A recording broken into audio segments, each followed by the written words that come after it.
My name is Noelle. I'm a 40-year-old housewife. Today, I'd like to talk about my family. I have a husband who is the same age as me and a daughter who just turned 16 recently. I met my husband in college. We fell in love and got married. Nothing out of the ordinary. Unlike me, who has a rough personality, he is a very meticulous person. He had a peculiar obsession with how things were placed and was the kind of person who would not be satisfied until things were arranged to his liking. I felt some discomfort with him since we were dating. Yet, I had this feeling that marriage would change us for the better, but reality wasn't so sweet. After we got married, his meticulousness only increased. I had to adjust every aspect of my life to conform to his rules. No matter how tolerant I am, I can't accept all of his behaviors. Sometimes we would even end up in heated arguments. Every day passed in such a blur that there was not even a moment when I could rest. My daughter was born in the midst of such circumstances. My husband was delighted with our daughter, who came into our lives 2 years after our marriage. I thought this might bring some peace to our daily life. I was relieved, just by myself. However, my husband's attitude changed dramatically soon after. When a child is born, it's normal to adjust the rhythm of life to suit the child. Yet my husband didn't like that he couldn't keep his routine, and when our daughter squealed in the middle of the night, he would hurl strong words at her. Furthermore, he declared that he would not involve himself in child-rearing at all. I don't know how many times I have tried to divorce him because of his selfish attitude. Still, for the sake of our daughter, I gritted my teeth and endured.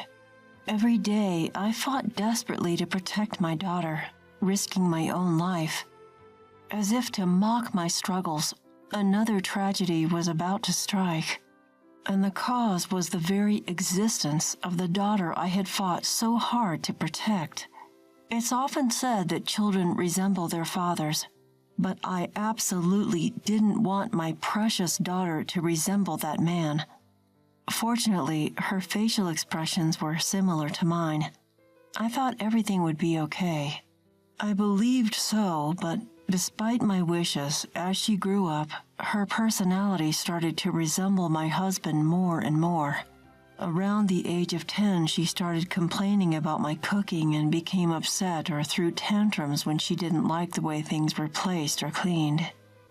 Lately, with the onset of her rebellious phase, she even started to hurl harsh words at me. Of course, I didn't always let her have her way and often argued back.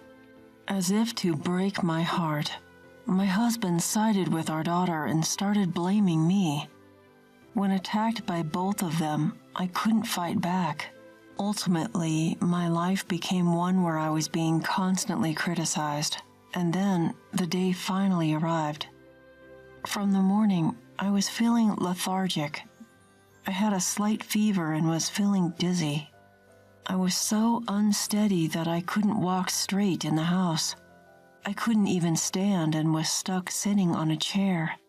Despite seeing me in this state, neither my husband nor daughter said a single kind word. Instead, he barked at me. "Hey, where did you put my tie? The red one, the one I used 2 months ago." "Hey, did you wash my socks?" "Mom, where did you put them?" Thus, they were only thinking of themselves. It's just a tie, just socks. Why do they make such a big deal out of such trivial matters?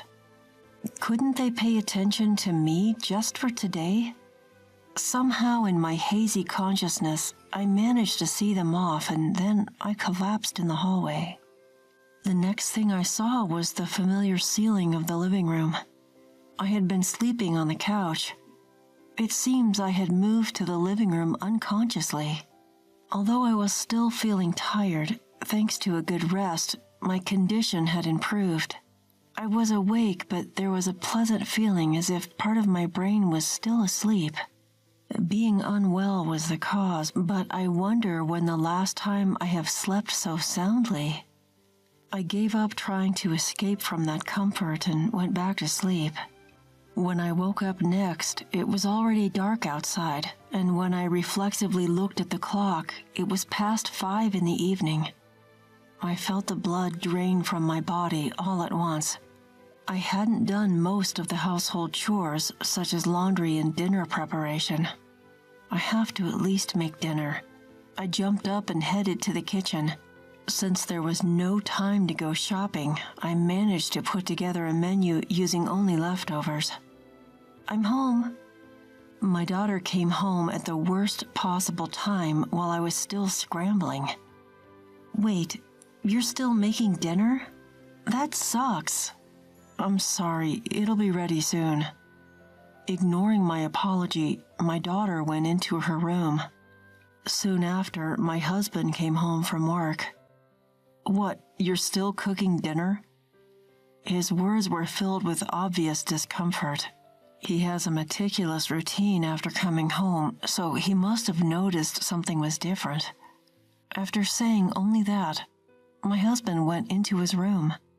He starts eating 15 minutes after he begins to change his clothes. That was also part of his routine. This means I only had 15 minutes left. I cooked desperately. Even if the cutting was rough, even if I messed up the seasoning, I couldn't stop cooking. If I didn't finish before my husband came out of his room, I wouldn't know what would happen. I managed to finish plating just before my husband came out of his room. I made it. I could feel the tension draining from my body. But then, what the hell? Who could eat this?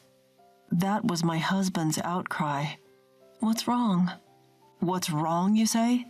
You have some nerve asking that. My husband was inexplicably worked up. I didn't understand the cause of his anger. This stir-fry, you overcooked it. The color is off, and the vegetables aren't even uniformly cut. I'm sorry, I was a bit pressed for time today. Time? You're not working. You have plenty of time. I couldn't forgive that single sentence. As if I wasn't doing anything at all. Why do I have to be spoken down to by a husband who doesn't even notice my discomfort? I have no time at all. Before I knew it, I was screaming with all my might. Do you have any idea how much I struggle every day? In a rush of emotion, I found myself screaming. It seemed to be an unexpected reaction for my husband. I saw him take a step back, his eyes filled with a frightened look. What struggle? House chores can be done at your own pace, isn't it easy? He challenged. What do you know? It's not like I can just do them at my own pace, I countered. By then, I couldn't stop myself. I was feeling really sick today, you know. I pushed through and made dinner, and you didn't even take a bite. How do you think that makes me feel? I felt tears trickling down my cheeks. The emotions I had been holding back had finally exploded. Seeing my husband's face turn pale, I managed to calm down a bit. I was short of breath. My breathing was disrupted and I felt dizzy from all the shouting. But still, I waited for my husband's response. A simple apology, a single "I'm sorry" would have been enough. Don't mess with me. That tiny spark of hope was extinguished by his trembling words. Do you have any idea how much I struggle in the world to support our family? So you're saying I'm just living easy and free? I'm saying your job is to support me so I can focus on my work. That's just an excuse. I'm not your slave. Don't talk back to me. Just a little more and my husband would have raised his hand at me. I knew it instinctively, but I couldn't back down now. As I prepared to confront him with my next words, it happened. What on earth are you doing? Our daughter burst out of her room. Your voices can be heard outside. Stop it. It's embarrassing. Don't stop me. It's her talking nonsense that's the problem. It's you being selfish. Just be quiet." My daughter's reprimand made us stop arguing. Then I explained to her what had happened. After hearing both me and my husband's sides, my daughter turned to me and said, "Honestly, Mom, you're the one who's wrong." Her words shocked me to the core. "Why?" "Because housework is your job, isn't it? Dad can't afford to take time off work, even when he's not feeling well." "That's right, you're too lenient on yourself." My husband's face as he spoke after my daughter filled me with resentment. "Mom is always late with her chores. Even today, you haven't done the laundry yet." "That's right, and you're not efficient. You can't even fold the laundry properly." Their words shattered my emotions into pieces. "So you're both saying I'm not trying hard enough?" "Maybe you're not trying hard enough. I could probably do it better and faster." "Yeah, you're too laid back." "I bet we could manage without you, Mom." My daughter's words cut deeper than anything else. So was I the dispensable person? I thought we were a family, but could they dismiss me so easily? Having been confronted with this cruel reality, I found myself running out of the house. Before I knew it, I was in a pitch-dark park with no streetlights. My feet hurt. Sitting on a park bench, I realized that I had run out without even putting on my shoes. My tears had long since dried up, and my mind was blank. How long had I been sitting like this? Even if I stopped thinking, the harsh words would never disappear. My heart wouldn't heal. Recalling the words of my husband and daughter, I could feel my broken heart filling with resentment. I will never forgive them. They, my family who trampled on my feelings, must face punishment. My fighting spirit was quietly burning. The next morning, I flawlessly finished the cleaning and laundry. And for breakfast, I prepared a menu as extravagant as a dinner at a famous restaurant. By the time I finished preparations, my husband and daughter arrived in the living room almost simultaneously. Without making eye contact with me, they both took their seats. "Come on, let's have breakfast." Upon my words, their faces seemed to stiffen even more. "Mom, what's going on? Today's breakfast is really fancy." Instead of my frozen husband, my daughter asked me, "Well, isn't it your 16th birthday today? Did you forget?" "Huh? Yeah, I did forget." "You should at least remember your own birthday. Right, Dad?" "Huh? Yeah." After exchanging curt conversation, the two started breakfast with awkward movements. The dining table was not filled with cheerful conversations, and it was clear that both were fully observing my behavior. Was it because they were unaware that they had hurt someone, or just didn't want to admit it? It's understandable with my husband. After all, he's a stranger. But my daughter, she's the one I gave birth to and raised. I wished she would grow up to be a more considerate, kind person. It's not entirely wrong to say that daughters resemble their fathers, but she should have been able to understand with proper upbringing. I do have regrets, but it's a moot point now. Listen, just one word from me changed their expressions. What's going on?" My husband's voice shook as he asked back. "Starting today, I'm leaving this house." At that moment, they both paled simultaneously. "Hold on. Why?" "Why? You said you could do the housework better than me." "I didn't say anything like that." "Yes, you did. I'm sure you said it." I have never cut off my daughter's words so strongly until now. Whether she was shaken by my attitude or not, she didn't argue further. Next was my husband's turn. "You also said it. You said I have more free time than you because I'm at home." "I didn't mean it like that." Does such an excuse work in the real world? He didn't answer. Don't misunderstand, I'm moving to another house starting today, but it doesn't mean I won't come to this house. Stop! Today's my birthday, right? You're going to celebrate, right? My daughter pleaded with a face that seemed about to cry. I looked at her face and laughed. I'm sorry, I'm serious about this. As I watched my daughter crumble on the spot, I quietly stood up. Well, I'm off. I left the house to the sound of my husband and daughter's screams. That day, I booked a room in a hotel a short distance from the house. From there, I rented an apartment on a monthly basis and started buying the necessary items. Even while I was busy, my phone was flooded with messages from the two. Apology messages and calls from my daughter were coming in every 5 minutes. My husband, it seems, is still unable to admit his fault. I keep receiving messages from him saying things like, "What you did was outrageous."